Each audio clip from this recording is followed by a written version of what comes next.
I'm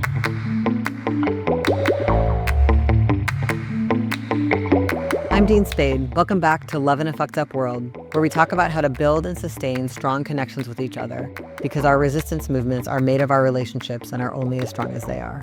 I continue to be so grateful to our listeners and everyone who's been participating in our community on Patreon.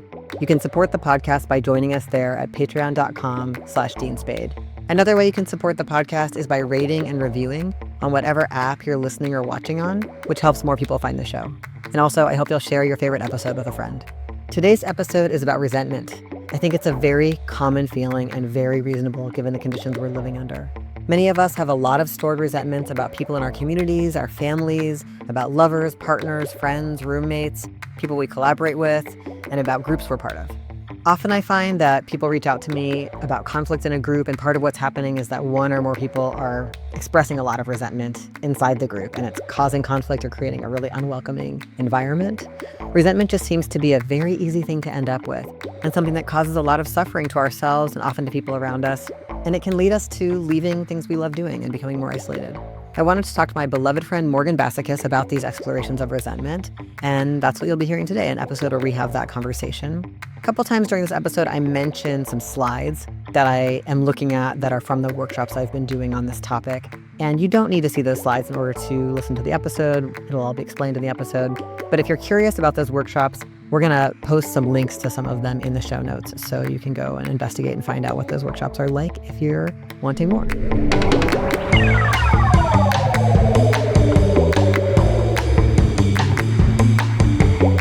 Okay, Morgan, welcome back to the podcast. I'm so glad you're here. Thank you. Me too. What I want to do in today's episode is share something with you that I've been thinking a lot about. I've been thinking about resentment a lot. Partly this came, no, it's not because I resent you. We talk about that later. Partly this has come from, I've been, doing a lot of like book tour type events for about a year. And at the events, there was a real repetition of a very particular kind of question. I'm not sure if it happened at the one we did together in Brooklyn, but a question that was like, I'm so frustrated with how people are not doing this thing, this act of solidarity. Sometimes it was about COVID and how people were like really excited to be at an event where we had tried to do COVID safety practices as well as we could. And that was unusual. And they were like, I can finally go to this. And I'm so frustrated I can't go to so many things. Sometimes it was about other stuff, like other forms of solidarity that are missing in our communities around sexism, racism, everything, ableism. And people just like, what do we do? Like turning up with like, oh, I'm just so frustrated. What do we do? And, for me, having to answer that question, it was just kind of like, unfortunately, the only thing we can do is organize. Like, we just can't make anyone do anything. We just have to convince people to join us by finding solidarity and helping share what helps grow solidarity. But it made me think a lot about how reasonable it is that we feel so frustrated with each other and with conditions remaining inadequate.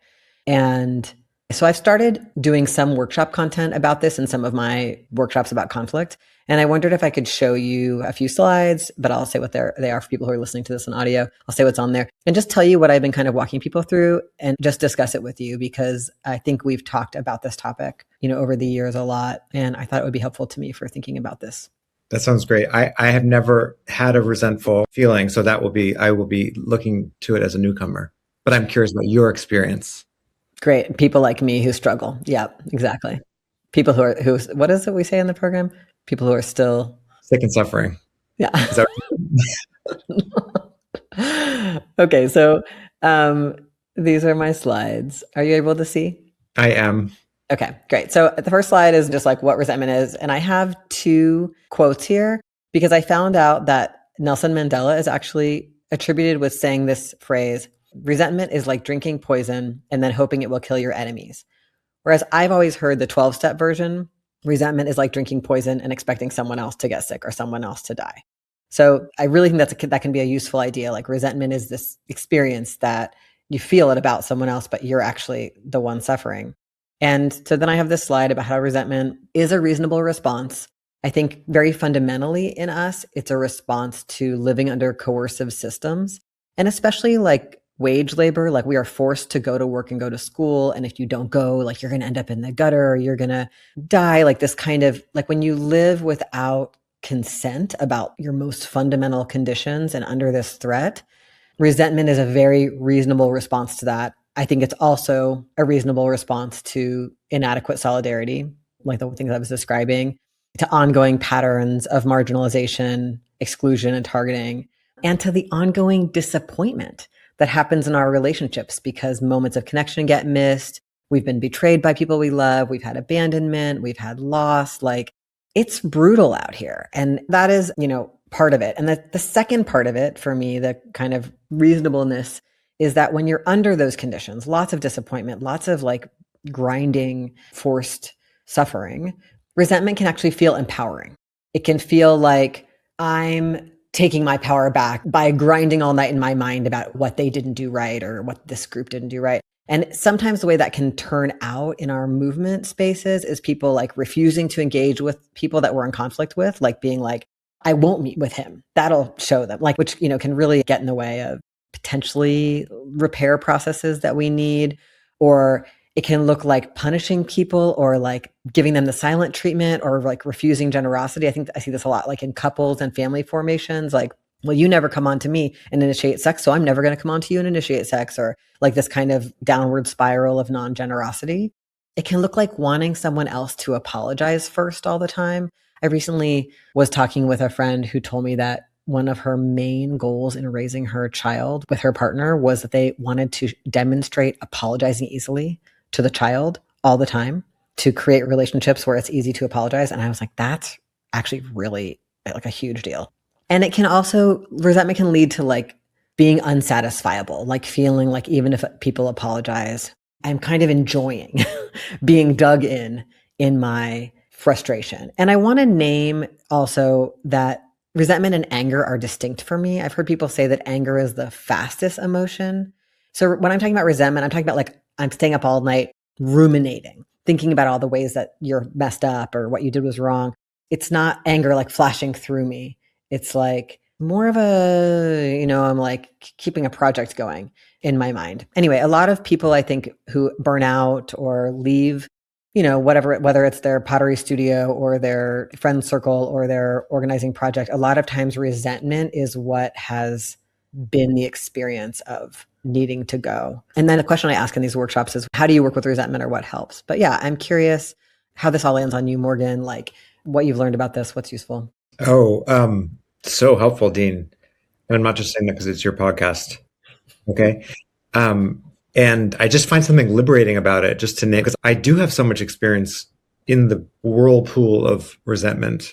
And I have shame about that, just like I do with jealousy. And there's something about you naming those things so almost neutrally that feels liberating, empowering, all those kinds of words. And the word reasonable. Yeah, reasonable. Makes sense. Makes total sense. And I also feel in how you're laying it, the deep powerlessness and trappedness that I have felt in those spaces. Like some of my worst, most challenging moments are when I'm in a resentment fixation, where I'm like, if this person would change, I could be happy. To me, that's resentment. If this thing could change, then I could be happy.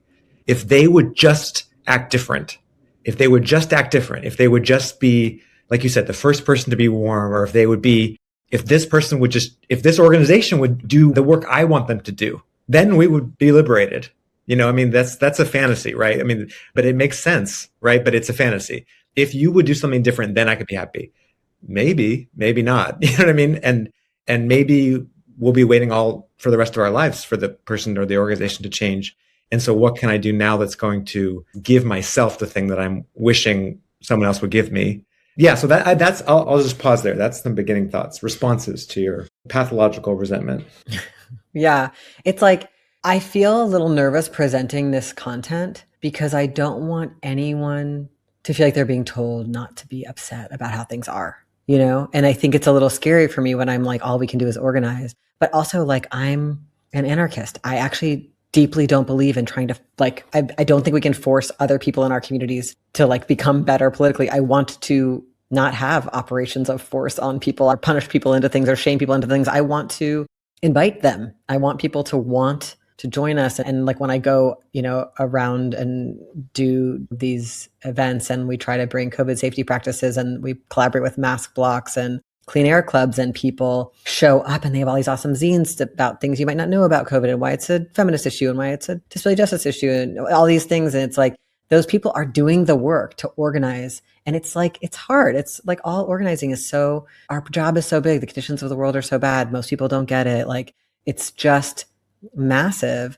But there's not another way because I'm not sitting around here thinking that these governments are about to take care of us, so it's like, yeah, but I think when I present this stuff, I want us all to have as much freedom from or awareness when we're practicing resentment and possibility of choice around it because it wears us out, because it burns us out, not because the issues don't matter or the things we're resentful about aren't important. And that is, I think it's this thing about, can I change my relationship to the thing I'm having a really strong feeling about that's hard for me, my internal relationship. It's not about like softening my political commitment or having less compassion for myself about how disappointing this has been or the lack of solidarity. I don't know, just trying to find a way that's not about, it's certainly not like, don't be angry, don't have your response. It's more like, oh, am I, in the same way that in the book we had an episode about this, like how to de-escalate a crush.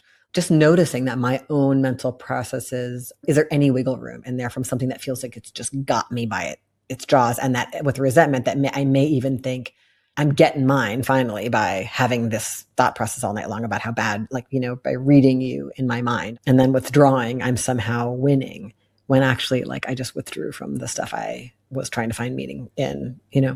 This is the danger of the internet. This time becomes a grand narrative for everything. It's like, oh, you should treat the Nazi at the door like this. Like they just care about the community, whatever. It's like, no, let's not make a flattening thing, right? But it's like in a relationship that you're invested in, maybe, or a relationship that you wish was more fulfilling and closer, and you feel like it's possible and you want to move in that direction. One way that I've been able to move out of some of that resentment is by saying, how is the other person trying to show up? There's something about what you just said about how we can't have a flattening narrative is really important because it's like sometimes resentment is a signal that I need to get out of this relationship. Like that's okay too. Or that I need a different kind of boundary. Or, I've often had resentment because I was overextended. Like I was doing more than I should do in this group, or I was really exhausted, or I was doing someone else's bit for them, or I was over functioning in a relationship and the other person was not showing up. And, like resentment can be a sign to just check in with myself and hopefully with help of a friend. Like, what's not working here for me? I don't want to keep feeling resentful. I don't know if I want to leave, if I want to stay, if I want to change the dynamics, the conditions. Like, I think seeing it as it's wisdom. All of our feelings and mental processes are wisdom. But I also think resentment is kind of like anxiety. Like it's, for me, sometimes we've talked about it this way, like, or shame, like there's things that are like on top of the trampoline. Like I'm bouncing around, I'm having the same thoughts over and over again. I'm like, you're bad, or they're bad, or, you're gross, or, it's like anything that's kind of ruminating. And actually underneath the trampoline is often for me a much bigger fear or feeling, devastation, grief, something I'm not saying that I need to say to the other person, some boundary I don't have. And so resentment to me feels like anxiety and shame, where I'm just bouncing around by myself, maybe trying to control conditions just through my own thinking, or like without being vulnerable to something really scary underneath. Yes. And it almost makes me think of like a tea kettle that's going off and you're like, oh, the obsession when we're in that, what is it called, Dean, when a tea kettle boils? Whistles, dude, whistle. I have an electric one. Okay. But, and it just turns off. Good for you. My problems. But, it's like, oh, like you said, it's a sign or it's a signal that something is boiling over. And I think the question that we get to ask ourselves or intimates who we want to support us in this is, oh, what's the sign of? What is it signaling? What's it signaling about what I need that I've been neglecting? And does that mean I turn away from the relationship? Does that mean I turn towards the other person? Does that mean I just turn towards myself? There's no moralizing one solution, but it is a sign of something. Yeah. This really guiding principle for me in a lot of my relationships is to try to have them be a contest of generosity. And resentment is usually, in my experience, the other side, where I'm just so focused on like what you didn't do that it's hard for me to hold compassion or generosity or like generate those kinds of feelings or lenses.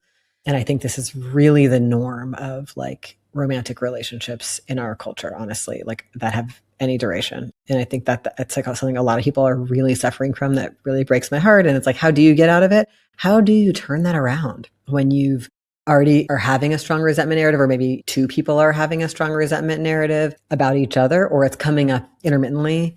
And I think that's challenging. Like, I think for me, sometimes it's been useful to name the places where it's happening, to be like, wow, with us, the dishes seem prickly, or it seems prickly, this thing with money, or this, whatever the thing is, and I wonder, are there any things we could have put in place that would make it feel different? Just actually naming it, because sometimes the resentment is like a secret that I think we're keeping, or a contest of non-generosity that's happening, like kind of bringing something into the sunlight. I'm curious what you have noticed about breaking out.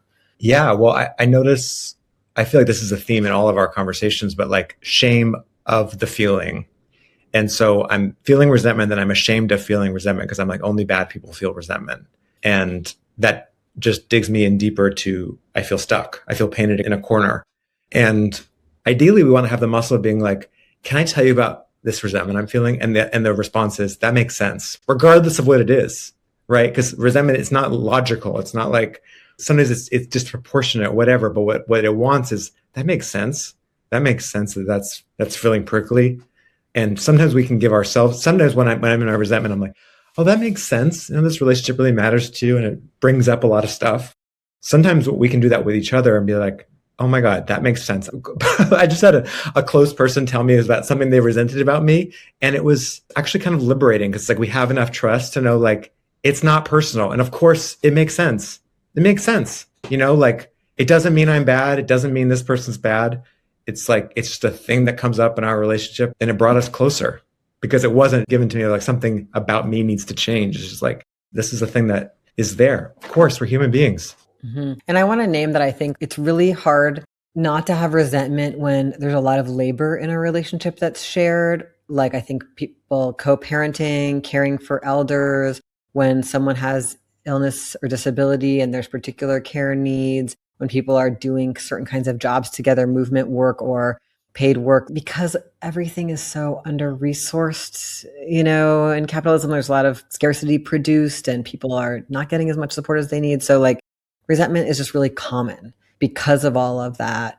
And since we can't always resolve that, like there just may not be more help on the way with the parenting or the caring for an elder or like whatever hard thing we're doing, how to be like, oh, these are the conditions. You're not my enemy. These are the conditions. Is there anything I want to ask for here? Or is there any way I want us to just both be like, yeah, this is hard. It's like this for me. I mean, I'm thinking about also like, if one person is capable of some aspect of the work and the other isn't, like if one person can breastfeed and the other can't, or one person can use a computer really well and the other can't, or one person can travel to the place and the other can't, or one person's locked up and the other person's outside of prison, like all these unevennesses, they make it hard. And like saying it's hard and then affirming what we are committed to with each other, or why we're doing it, or making gestures of wanting each other to have pleasure or freedom or flexibility or whatever, even if we can't have a ton of that. I think that stuff can matter. Yes. I'm remembering like a million years ago when I upset a coworker because there was like a membership meeting or some kind of meeting, and I kind of made the decision because there was some legitimate conflict, we got to move it. And I just remember this person, I could feel resentment. I could feel this person's upset with me. And I didn't understand, because I'm like, but there's a conflict that I know you agree with. And it wasn't until they shared with me, it feels like you didn't respect the agreement that we had made. Like that was that you just kind of undermined the agreement that we made. It's like, and then I could be like, oh my God, that makes sense. When someone, at least for me, when someone lets me into the emotional part, I can be like, oh, that makes sense that we had this thing and I just kind of moved it. And then it builds in me a real desire to honor the agreement in the meeting. Instead of just being like, can you not move the meeting? It actually creates more distance for me. And maybe that's a deficiency that I should, but there's something in the resentment that is signaling us to get closer. And it's an opportunity for intimacy. It's an opportunity to understand, oh, that makes sense that you feel like you're doing this disproportionate thing. What do you need around it? Do you just need me to know that? Or is that something concrete that I can do to really ally with you here? I think there's a bit of like self-accountability work too in some of my resentment. Like, am I upset because you I felt you didn't listen to me in these spaces, or I did extra work or whatever, but also I'm jealous because you got this attention, or like, am I like unpacking all the ingredients in my resentment in a way that's honest, And so that I can find a principled way to hold the many reactions I have to any given person, which are going to be many, and try to find as much as possible where I can act from a place of like generosity and compassion for them and myself. Whoa, Dean. I think you shouldn't be talking about that. Okay? I think you need to keep it quiet. Keep it quiet.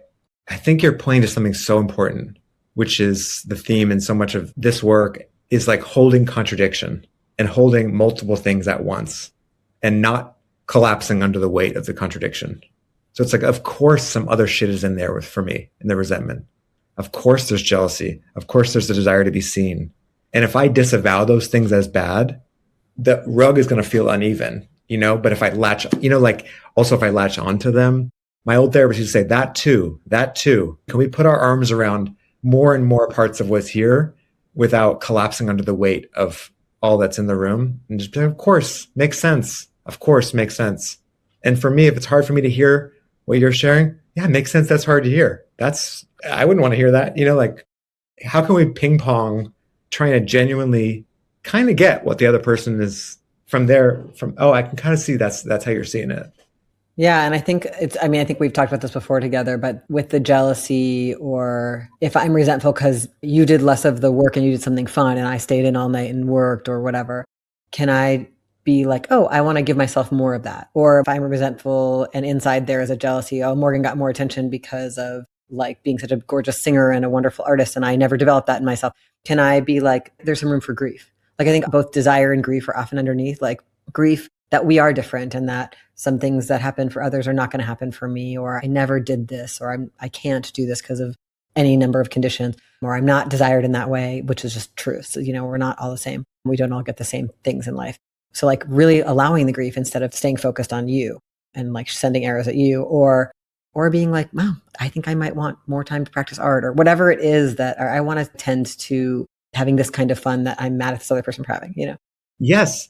Right. And that's like, I think maybe there's the useful word like weaponize. How do I not weaponize my feelings in a way that actually makes it as if the other person done something wrong when they're just being themselves, And how do I see what the signal is for me? And also, is it going to bring us closer if I share it? Can there be room for that too? That's like, I know I'm not supposed to feel resentful of you shining or jealous of you shining, but it comes up for me.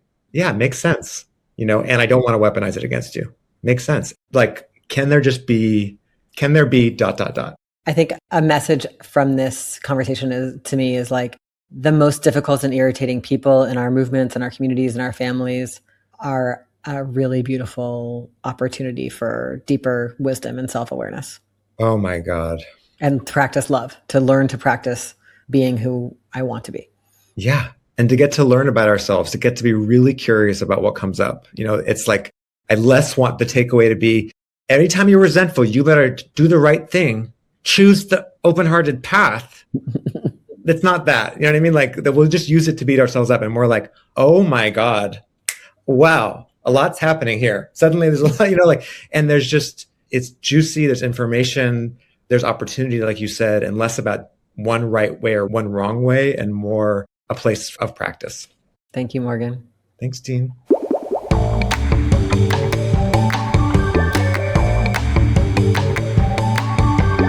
Thanks to Morgan Bassichis for talking with me about resentment, even though you've never experienced it a day in your life.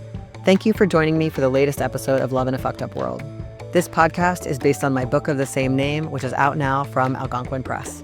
I hope you'll pick it up from an independent bookstore near you and not from Amazon or Audible. Love in a Fucked Up World is hosted by me, Dean Spade. It is produced and edited by Hope Dector. Our creative director is Ciro Carrillo. Thank you to Eugene, Derek, Kelsey, Lindsay, Jessica, Raindrop, Nicole, and everyone else who helped with this podcast. Our theme music is I've Been Wondering by The Ballet. We need each other now more than ever, and I hope this podcast offers tools and ideas that can help us to build and sustain strong relationships and strong movements. I hope you'll keep listening, subscribe, and share this episode with the people in your life.